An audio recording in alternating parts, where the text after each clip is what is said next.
You are looking at the dashboard of a multi-billion-dollar company, but you are drowning in disconnected data from your CRM, your supply chain, and your finance teams.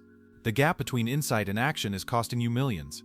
SAP claims their business suite is the ultimate fix, a single ecosystem where AI, data, and core operations merge. But is this actually the unified brain for your enterprise, or just a rebranding of old modules?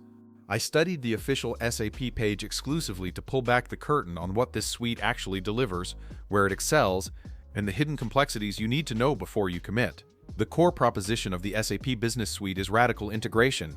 This isn't about buying separate tools for HR, finance, or supply chain. SAP is pushing a suite-first architecture where your core business applications, your data lakes, and your AI capabilities live on a single purpose-built foundation called the SAP Business Technology Platform, or BTP. We see SAP Core HR Plan is offered at a monthly price of $18 per user, with blocks sold in increments of 1 user and contract terms ranging from 1 to 3 years on an auto-renewal basis.